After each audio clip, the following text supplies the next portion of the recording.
Chama.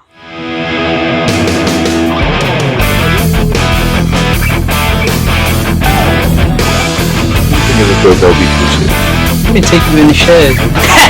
wait. In the shed. How's it going, everybody? Welcome back again. It's another week. It's the boy Bobby. It's the boy Hancer. We're back in the shed. Bow! They're cutting the grass outside. I hope you guys don't hear that. Anyways. It's what happens, you know? Some people are cutting the grass. Some people are doing this. People are playing outside. They're making noise. Whatever it is, it's in the shed. We're in the shed. It's what we do. It's what happens here, you know? Every week, this is what happens. You hear the birds. Sometimes the dogs are outside barking. You hear cars passing by.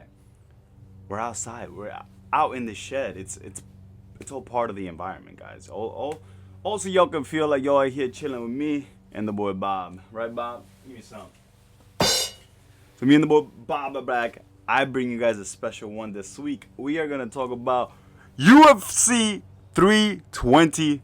UFC 320 was last week. We had headliner Alex Pereira versus Ankalaev. Magomed Ankalaev. If y'all watch, you already know the results. 86 seconds, around there. 80-second KO from Alex Pereira from Poatan. Big Chama. You already know. So we're going to get into that in a minute. How's you guys' week going? The fall is here. Officially started, guys. 2 days ago, it was like 75 degrees, 80 degrees. It was nice. And then, boom. Yesterday, wake up in the morning, house is freezing. Went through the whole day. It was a cold all day. And then I got out of work and I got home. And it was cold AF. We're officially in the fall time. We're getting a cold fall, I guess. So I got to start bringing out the jackets. It's just, oh, jeez, man. I'm going to miss the summer. So you guys are going to get to see me in here in the shed wearing nicer clothes, guys, because I can't be here freezing. I ain't going to be here freezing. In the summer, I'm going to complain about the heat. In the winter, I'm going to complain about the cold. On some weeks, it's probably going to be so cold, I'm going to just have to bring a jacket out here. A straight snow jacket.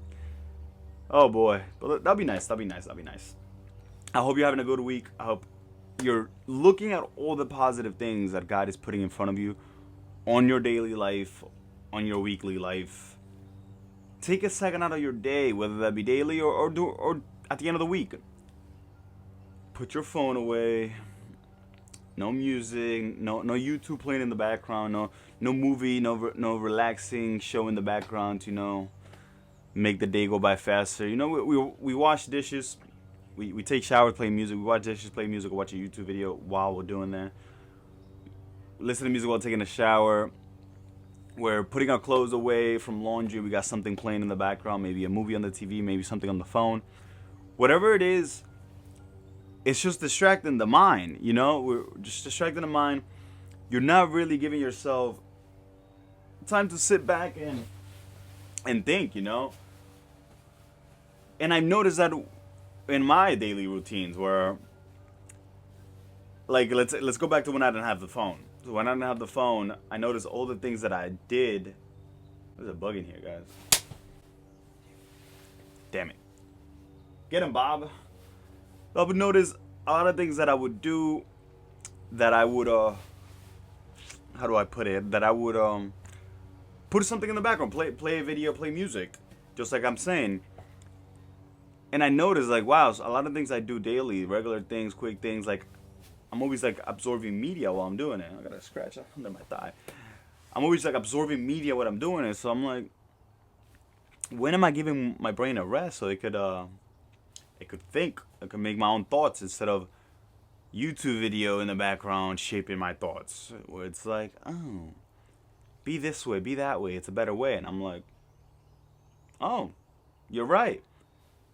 That's all right. You know, you can research, you can do studies, whatever. Play with your mind, but it's good to have a reset, to have an empty mind, just so all those things that you have been learning, all those little things, all those new ideas, new way you think now, can start boiling up in your head, you know, cooking the pot. And then you'll really start getting those new ideas, new things to come up with. During that week, I didn't have the phone. So many things came into my head that I was like, duh. Why wasn't I doing that? Why wasn't I thinking that? Same thing when I rewatch any of my old episodes on the podcast. I'm like, oh, what? Why did I say it like that? Why did I ask that person that question like that?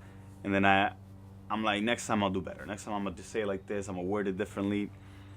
If I didn't watch that back in my head, I'll probably do it in the same exact way, not even realizing, you know. But now that I see it, I can judge myself, and I can do better. Same thing. We all need just a second to breathe. I like to come home from work.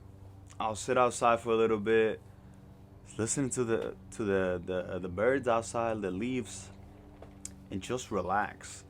At work, I'm stuck in front of the screen all day. I'm gonna come home and what? Look at a little screen, maybe put something on the big screen, or maybe play some video games on my medium-sized screen. Is that our daily life? Is that what we do? So it's good to take a little break, to think, let your mind think. See what kind of crazy stuff you can come up with, you know? Right, Bob? But yeah, so I've noticed so many of the things that I would like just walk with my phone, go to the kitchen, I bring my phone with me.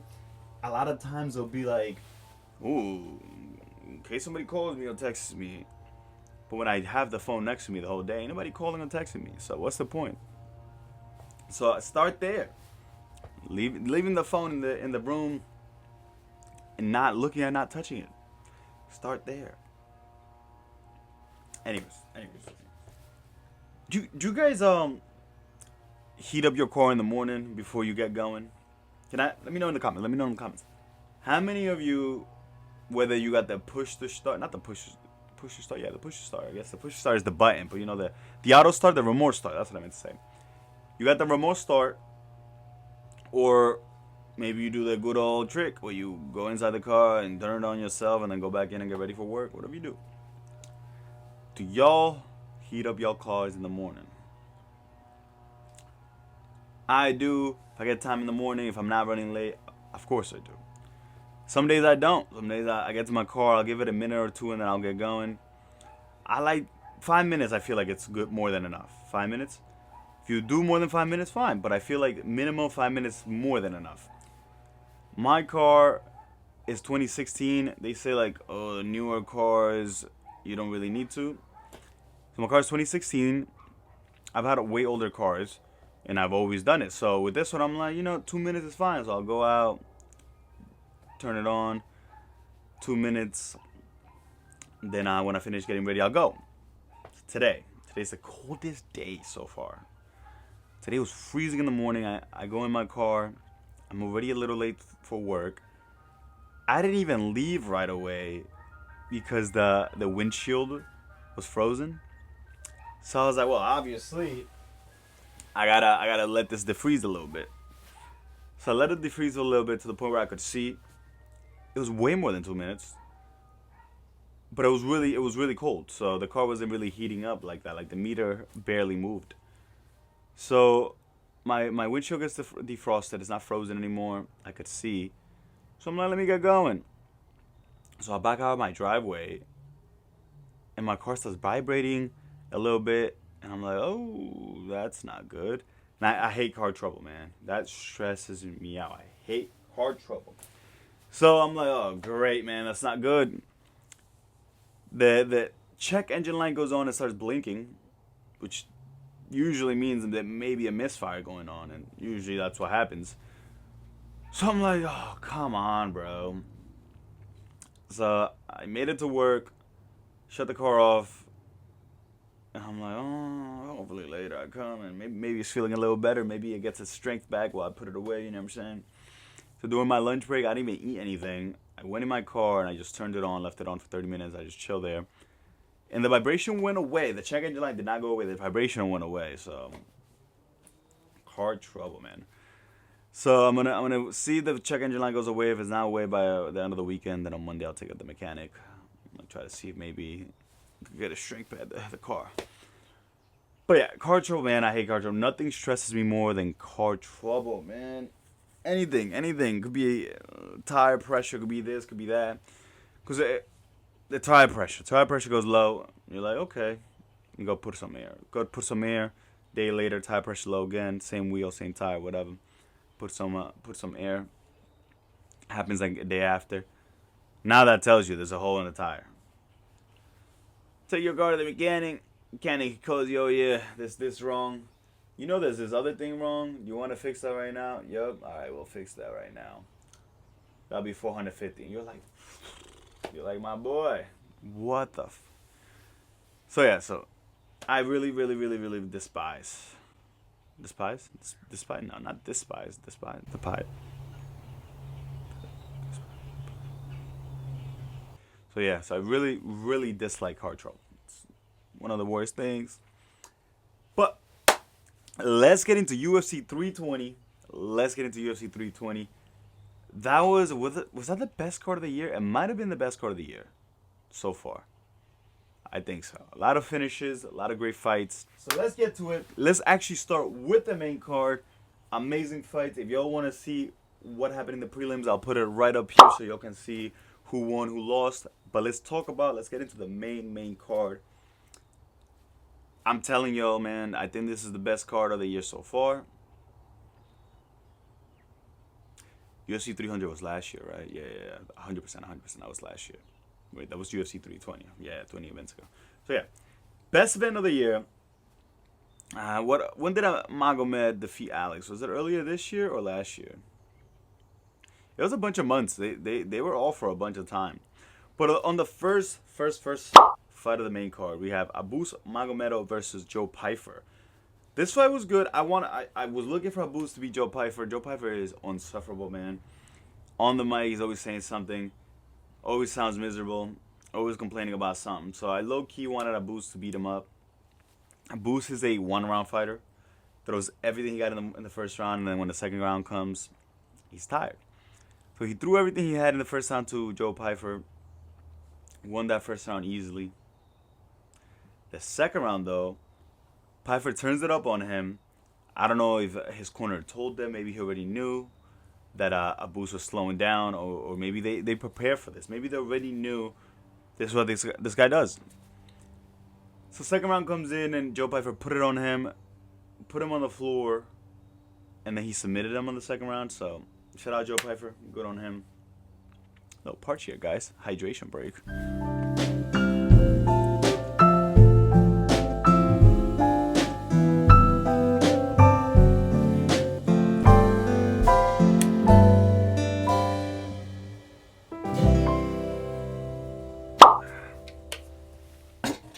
Got a new water bottle, guys. You shall see that. New Owala. Anyways. Second fight. Whoa, man. Second fight, man. We had Josh Emmett versus, what is this? Something Salah? What's his first name? The Moroccan, what is it? The Moroccan Devil? The Moroccan Devil. I'm not sure. I don't remember his first name. Yusuf Salah? Maybe Yusuf. I don't want to get it wrong. But Salah versus Emmett, Josh Emmett. The Moroccan Devil versus Josh Emmett. I want to see a highlight reel knockout. So I thought Josh Emmett was going to come, drop the bomb on him, and then get him out of there. Oh, get him out of there quick. Josh Emmett, strangely enough, said he was working on his knockout power for this fight. He said that we hadn't seen nothing yet, that his knockout power is something else. That's all he was training with TJ Dillashaw. If you ever seen Josh Emmett fight, knockout power is not what he's lacking. Out of all things in his game, knockout power is not what he's lacking. Anyways. I was looking for a first round highlight reel KO from Emmett. 1 strike was thrown from both fighters. 0 strikes landed. Salah gets him down and almost breaks his arm within a couple minutes of the first round, and Emmett had a tap. He verbally tapped it. He didn't even have time to tap with his hand. He had to verbally tap because he knew, he's going to break my arm. So Yusuf is extending his arm, and Josh goes, tap. You don't want your arm broken. I say that if I was a fighter and I'd get put into a submission, leg lock, arm bar, anaconda, what else? Kimura, ankle lock,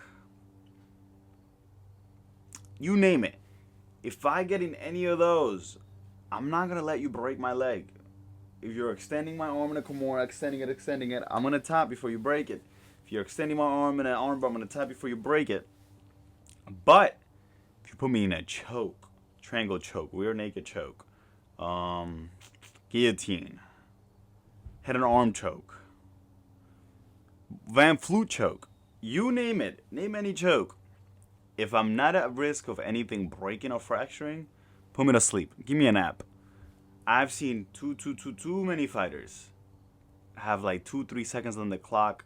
They're fully awake. They're getting submitted. They're getting choked out, and then they tap. Yes, it's painful. I don't know what that pain feels like. I'm not the fighter. But man, I've seen other fighters just go to sleep, man. Just let him put you to sleep. Because if there's 3 seconds on the clock, and he's going to put you to sleep, he's probably going to take 5 seconds to put you to sleep. You know what I mean? So the 3 seconds go down, there's still 2 seconds left for you to go get put to sleep, but the round is over. They're going to stop the round right there. They're going to separate you guys. And you're going to be a little woozy maybe, but you're not sleeping. And now you can recover in that minute and make it to the next round. Listen, man, I ain't the fighter. So that was really impressive. The boy Yusuf Salal put in his name in the title picture with that. Now he's calling out #1 contenders. He wants to be involved in that conversation. He wants to fight for the title soon. And it's a dangerous man. After that, man, after that, we get to Yuri Prohaska versus Khalil Roundtree. And ooh, fight of the freaking night, man. That was something. That was a good fight. I was wondering how Yuri's unorthodox, random, hands down, crazy strikes from everywhere style was going to go against Khalil Rountree's freaking super technical Muay Thai, where he batters you up and then he starts hitting you with the bombs and takes you out. He gave Alex Pereira crazy performance last year where you thought, this guy's putting it on Alex, and Alex had to come back, I think, in the 3rd round and finished him with the 4th. This fight, though, Yuri had no answer for Khalil the 1st round. 2nd round comes, Yuri still kind of didn't have an answer. He kind of started landing some shots towards the end of the 2nd round. But you knew, like, okay, you want to give that round to Yuri maybe, but most likely you give that round to Khalil. Most likely it was 1-2 Khalil. And then we get to the 3rd round. We get to the 3rd. Both men look kind of there. They don't seem tired. Out of the two, Khalil was slowed down the most because he's the one putting in the pressure on Yuri this whole time. Anyways, Yuri took that little momentum he was getting at the end of that 2nd round and put it on Khalil in the 3rd. Strikes from everywhere. Body shots. Some nasty body shots, which probably is what made Khalil start reacting right away. Once those body shots start getting the reaction, then Yuri starts going on top. Then you start mixing it up. Go to the bottom body shot, go to the top head. Go to the body, head. 1, 2, 3. 1, 2, 3. 1, 2, boom, 3. Throw some combos in there. Yuri overwhelmed Khalil. Khalil faded. We couldn't take the strikes. It's coming from everywhere. Yuri drops Khalil and he goes night-night. Oh, man. If I can find that clip, guys, I'll put it right here. That was nasty. When Khalil went down, that was nasty. Shout out Yuri. Crazy, insane performance. He deserved those 2 bonuses he got. He got the fight of the night, which goes to both of them, Khalil and him. $50K each. And Yuri also got performance of the night, which is another $50K bonus. He got that. I think Yusuf Salal also got $50K for his performance. Or maybe they gave it a Piper. I don't remember. Maybe they gave it a Piper. I don't remember. Maybe I'll put it here. I'll put it here, guys, because I don't want to get the facts wrong. Whoever got the bonus, I'll put it right here. Then we go to the co-main event. We had Merab versus Corey Sandhagen. What a freaking fight, man. You gotta love Merab, the Walishwili. Best 135-pounder ever. He's the best champion from bantamweight in the UFC. I think he might be the best fighter right now. Him and Ilya are right there. And shout out Islam. Islam is in that conversation 100%. Not holding a belt right now, but he is fighting JDM in November coming up at Madison Square Garden. So you guys know I'm going to talk about that. It's going to be so much fun. So Corey and Merab, first round, it was back and forth, back and forth. Corey was landing some good shots on Merab. You could say that Corey could take that one. But after that, man, let's it was a landslide by Merab. Merab didn't let another second go without it being clear that it was his fight. Second round comes in, he almost finishes Corey Sandhagen in the stand-up with strikes. Hit him with a couple bombs and just kept overwhelming him, man. This man was hitting you with a freaking machine gun. He hit you with that insane pressure on Corey. Almost finished him in the second round. Hancer had gotten a 10-8, and then after that, every round was from Merab. Maybe the fourth round was competitive, but every round was Merab's. Clean. Merab gets the decision win by domination. Gotta love that little dude. So shout out Merab. Right here from Strong Island. Trains with Sarah Longo with Aljamain Sterling. That's the boy. Gotta support the New Yorkers, man. Merab is a different beast. He's thinking of coming back in December to fight Peter Yan, and that's 4 fights within the year. So that boy is insane. All championship fights. That boy is insane. So, shout out Merab. He needs more credit. They need to put him in the top 3 pound for pound because he's actually insane. He's. I think his next fight will be breaking the record for the most bantamweight defenses because he fought Sean O'Malley last year around this same time, October, I believe, at the Sphere. So that's when he won the belt. They made him fight in January against Umar, which he didn't want to fight. He wanted to take time off. He said he was healing from injuries, so he went into the fight injured. Still beat Umar's ass. Dominated him. Then he fought O'Malley again with a rematch. Dominated O'Malley, got the finish there. And now he just fought Corey Sandhagen. 4th fight within the year. 3rd title defense.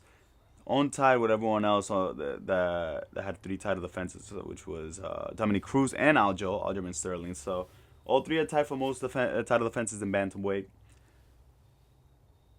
Dominic Cruz, people consider him still the GOAT of the bantamweight division because he had the WEC bantamweight belt in the WEC. And then when the UFC bought that company, they gave him the UFC belt. They promoted the WEC belt to the UFC belt. So technically, he had the belt for way longer than people think, and he had more defenses. You know, the WEC defenses should count for the same belt if that belt was promoted to the UFC belt. You know what I'm saying? So yeah, but just UFC and level of competition. Merab, just his win streak. Let's not even talk championship. Just his win streak. The level of competition he's faced compared to like the older guys that Dominic Cruz faced back then, it's day and night difference. Shout out the boy Merab, one of my favorite fighters right now. Then we head to the main event of the evening, guys. It's time for the main event of the evening. Everyone, we have Italian, weighing 205 pounds. A striker, former world kickboxing double champion from Brazil.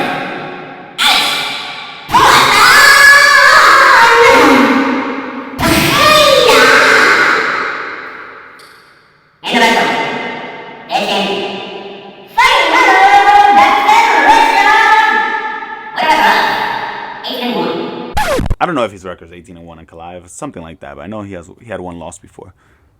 18-1, fucking alone. A striker. A striker. Everybody 18-1. The current defending undisputed UFC light heavyweight champion. Weight 205 pounds. Magomed.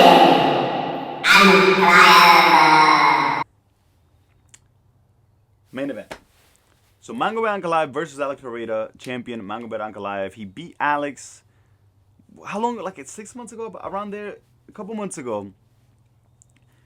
By decision, he beat him pretty handily by winning every round back then, and that's when he won the belt. Alex said he was injured. Blah blah blah blah blah. He took time off. He fought like 3-4 times in 1 year also, and he was the champion at 205. So it's a lot.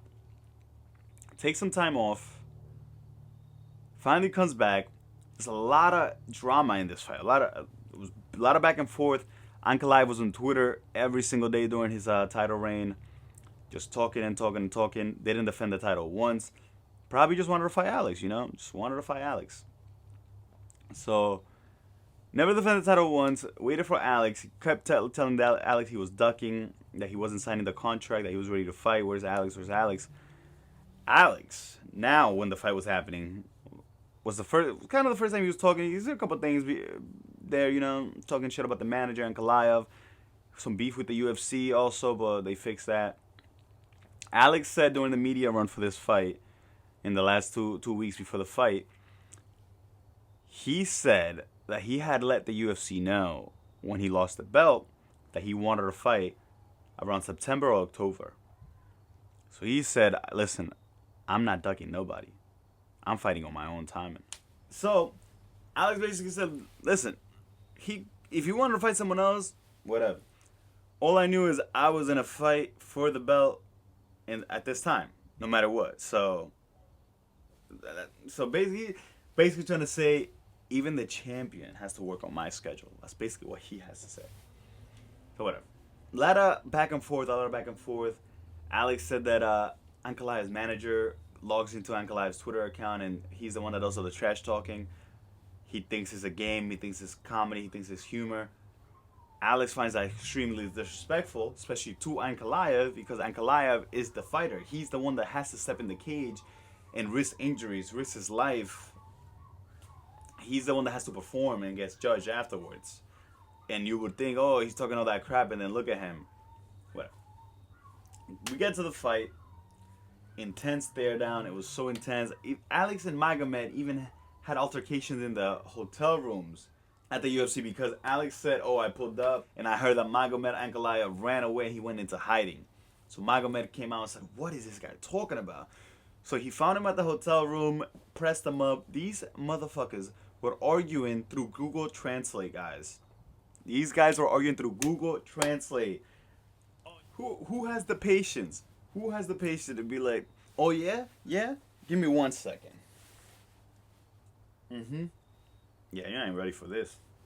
Hey Magomed, how about you stop talking crap? Wait till I beat you up Saturday night at UFC 320, the best event ever.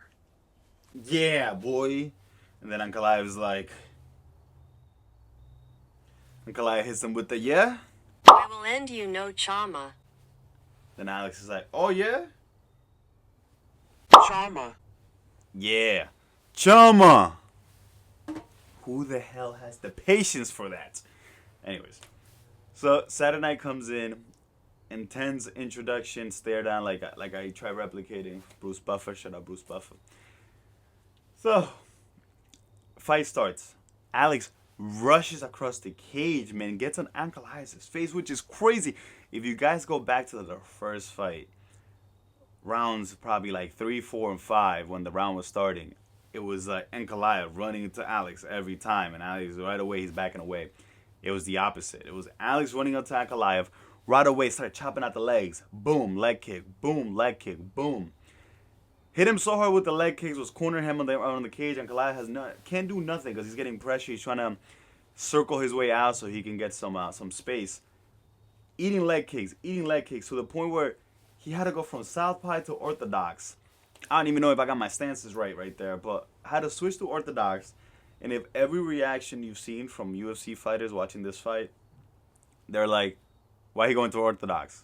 He just went into orthodox. Why he switch stance to orthodox? They all knew that was a mistake, and they all knew, oh, this ain't lasting much longer after this. Switches to orthodox, and it looked like this is all following Alex's plan. Alex looked like he was like, I'm going to chop the leg until he switches stance and make a mistake. The moment Ankalaev switched stances, Alex hit him with a right. Boom! Had Ankalaev going, shot for the legs. Went for a little cross sniffing, shot for the legs and grabbed the leg. Alex started hammering fist at him, put him down, and at the end started hitting him with his 12-6 elbows, which used to be illegal. Now that they're legal, boom, boom, boom, let's take advantage. Hit him with some 12-6 elbows, which Ankalaev couldn't no more. Wasn't defending himself. It was like 26 unanswered strikes. Herb Dean had to step it in, end the fight. 82nd knockout. Performance of the night by Alex. Got his health back. And the MMA world has healed. Chama! That was an amazing fight. Alex has taken the damn sport by storm. If you guys recall, Alex was a former Glory Kickboxing middleweight champion. Then went up and got his light heavyweight Glory Kickboxing champion at 205. Held both belts. I think he was defending both belts. I don't remember too good. Well, I wasn't really watching the fight. I did some research when I first found out about Alex years ago. I don't remember if he was defending both belts, but he ends up beating Israel Adesanya, twice in kickboxing. Adesanya comes to MMA, becomes a legend in MMA, gets the belt. He was undefeated, blah, blah, blah. And they all goes back down to, in one of Israel Adesanya's post-fight interviews, he says, oh, and there's probably people out there, there's probably a certain guy out there sitting at a bar, pointing at the TV going, oh, look at that champion in the UFC. I beat that guy in kickboxing. Oh, how about now? That's what Adesanya said. Alex Pereira, in his own words, has said that moment inspired him to start his MMA career because he was at the bar, get into his old habits, something like that. He was like, oh, yeah? Got into MMA, lost one fight, and then went on a KO streak, made it to the UFC. The UFC, gave him a little path to the title, gave him a couple nice fights, made it to Israel Adesanya, and knocked out Israel Adesanya. What? Took everything Israel was working for in the UFC and knocked him out. In a fight that went all 5 rounds, and at the end of the 5th, if it went to the judges, Israel should have got that victory, and Alex said, hell nah, knocked his ass out. They had a rematch. Izzy knocked him out. And then Alex moved up to 205. He said the weight cut was getting too much. And then 205, he's just a different beast. Lost to Ankalaev by decision. But other than that, it's been all wins. Almost all knockouts. He's had one decision win against Jan Blachowicz. I think that was the only decision. Insane run. Without a doubt, the biggest star in the UFC right now. Chama. Wow. What a freaking guy. I love watching Alex fight. At any moment, he could end the fight with his famous left hook, and even at the right hooks do damage. The kicks do damage. He finished Yuri with a kick. Whew. He's too insane. Excited for this weekend's fight. We got Charles do Bronx fighting in Brazil. He's fighting Matus Gamrot. Gamrot took this fight in a week notice, 2 weeks notice. So difficult fight for him, but Gamrot is a beast. He's always training. I need the boy Charles, my GOAT, to get this win in front of all the fans in Brazil. Knock his ass out in 8 seconds. Screw it.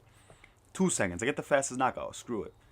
So I can't wait for that, man. I'm having the nerves watching that. Other than that, guys, what else been going on?